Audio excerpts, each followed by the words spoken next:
You're standing over the ball. Same thought every time.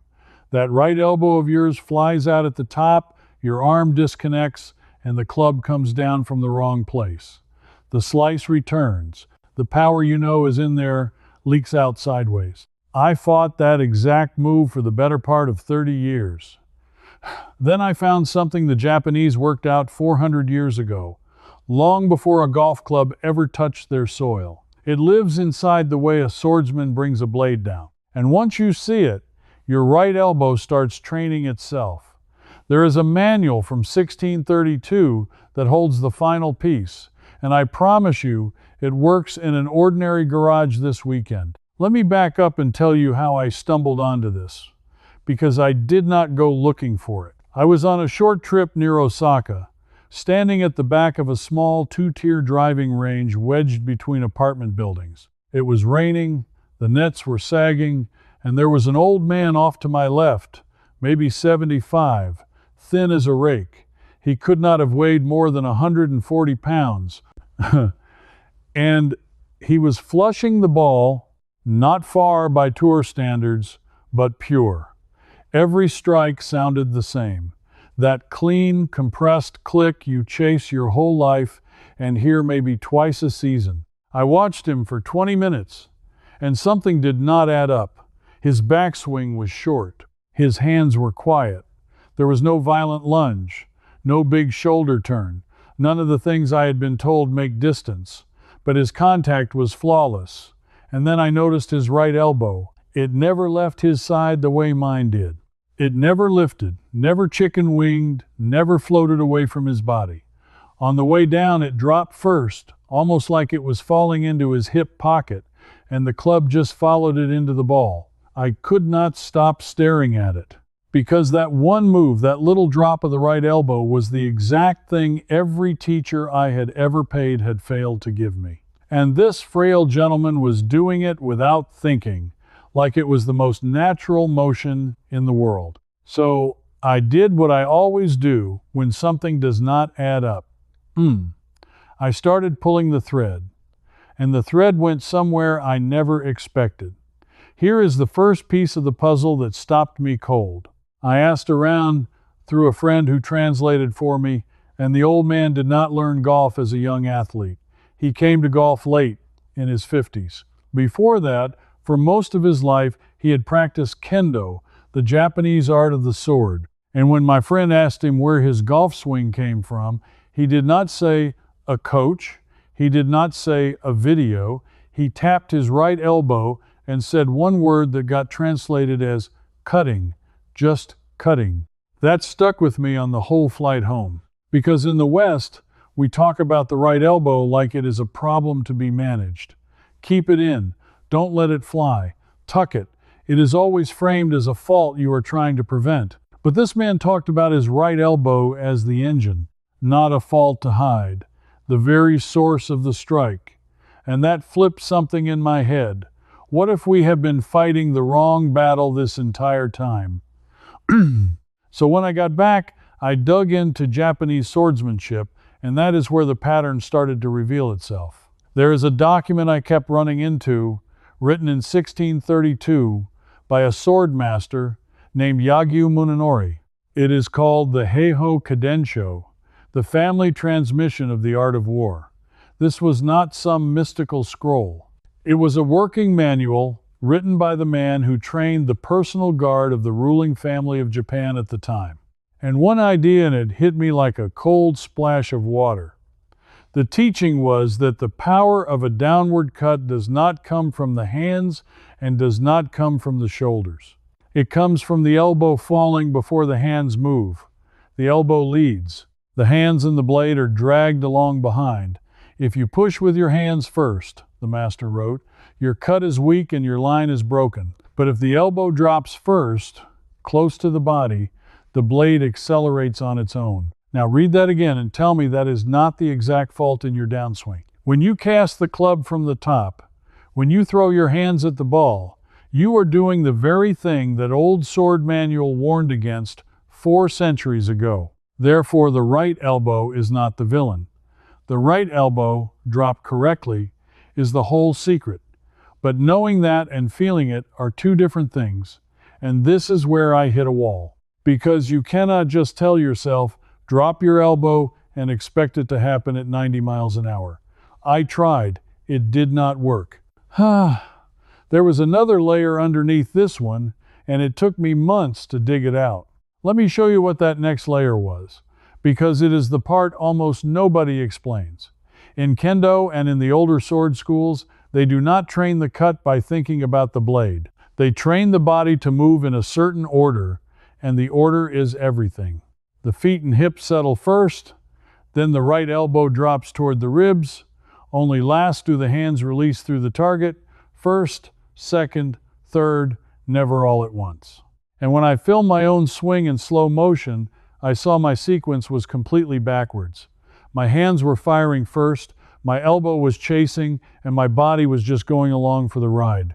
I was doing the whole thing in reverse, and no amount of trying harder was ever going to fix an order that was upside down. This is the point where I need to say something plainly, because it made me angry once I understood it. For years, I was sold the idea that my swing problems were about effort and equipment.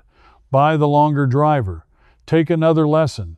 Try the training aid with the beeping sensor. I spent, and I am not exaggerating, well over $3,000 across a decade on lessons, gadgets, and clubs that promised to fix the very move a 75-year-old man was doing for free with a lifetime of muscle memory and one simple idea. And here is what really got under my skin. The move is not complicated. It is not athletic. It does not require a big turn or young joints or a gym membership. The reason it never reached me had nothing to do with how hard it is. It had to do with the fact that a simple, permanent fix does not sell anything. You cannot put falling elbow leads the hands on a shelf with a price tag. There is no monthly subscription for a feeling you own for life. The whole modern teaching machine is built to keep you coming back, and a man who fixes his own elbow in his garage on a Saturday is a customer they lose forever. I found that this elbow leads principle was not unique to one sword master. It showed up again and again across Japanese craft, and that is when I realized I was not looking at a golf tip at all. I was looking at a whole philosophy of how the body should generate power. The same principle appears in the way a traditional carpenter pulls a saw. In Japan, the saw cuts on the pull stroke, not the push. And the master carpenters were taught to lead that pull with the elbow tucked close, dropping the elbow toward the hip so the whole arm and back come into the motion instead of the weak little wrist and hand pushing you get in Western sawing. The same idea shows up in the tea ceremony, of all places, where the pouring motion is trained to flow from a settled body through a quiet, connected arm. It shows up in calligraphy, where the elbow guides the brush and the fingers only hold. Everywhere I looked in old Japanese craft, the elbow was the leader and the hand was the follower. And once you see that pattern, you cannot unsee it in your golf swing. Every good ball striker in the world, whether they know it or not, drops the trail elbow before the hands. They just cannot always tell you how they learned it.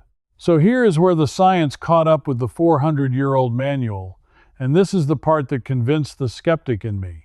When your right elbow drops down in front of your hip on the way down, instead of staying out behind you, it does three things at once. It shallows the club, so it comes into the ball on a shallower, more powerful angle instead of chopping down steeply.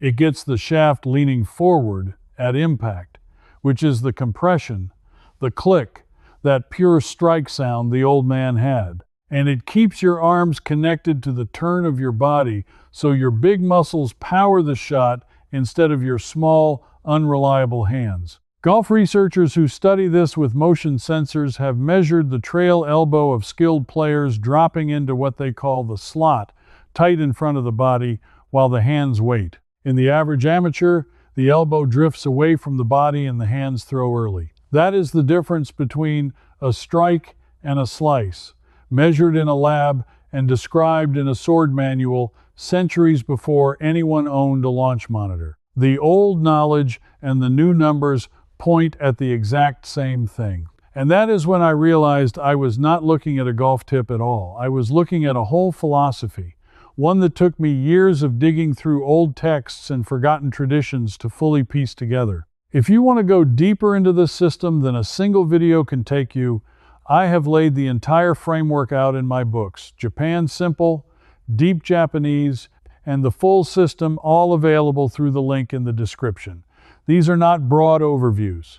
They are the working notes from years of research into exactly this kind of buried, practical knowledge written for people who are done being sold the long way around a short problem. If any part of what I have said here has rung true, those pages will feel like coming home. But let me get back to the trail, because the deeper I went, the clearer the pattern became. Now, I know what some of you are thinking, because I thought it too. This is all very nice for a man who spent his life swinging a sword, or for someone who can fly to Japan and stand at a range in the rain. You have a busy life. You have a bad back, or a bad knee, or 20 minutes on a Saturday if you are lucky. You are not moving to Japan, and you are not taking up kendo at 62. So let me give you the part I built specifically for your real life, in your real home, with things you already own, because that is the whole point of what I do here. You do not need a club to train this. You need a bath towel, the kind hanging in your bathroom right now. Roll it up the long way into a tight sausage. Fold your arms are not involved yet. Take that rolled towel and tuck it up under your right armpit, holding it there by squeezing your upper arm gently against your side. Now, without a club, just make a slow backswing motion with your arms. Then, on the way down, feel your right elbow drop straight down towards your right hip while that towel stays pinned. If the towel falls out, your elbow flew away from your body, and that is your slice. If the towel stays put all the way into the finish, your elbow led correctly and stayed connected. Do that 10 times, slowly, tonight, in front of the television. That is it. No club, no range fees, no beeping sensor. You are teaching your body the correct order, the same order that sword manual described, and you are grooving the exact feeling of the elbow leading the hands. The old man at that range did the equivalent of this 10,000 times over a lifetime. You can shortcut a huge part of that with a towel and a few minutes a day. When you take it to the golf ball, keep the same feeling. Half swings first. Feel the elbow fall toward the hip before your hands do anything. Do not try to hit it hard. Try to hit it in that order. First, the lower body settles, then the elbow drops, then the hands release last through the ball. You will be shocked how much cleaner the contact gets when you stop leading with your hands. I have handed this exact towel drill to men in their 70s with 2 replaced joints, and they felt the difference in a single evening on the living room carpet. But here's where the real trouble started for me, and where the pattern I promised you finally clicks into one piece. Because I could feel the elbow drop with the towel, and I could feel it on half swings, but the second I made a full, committed swing at the ball, the old habit came roaring back.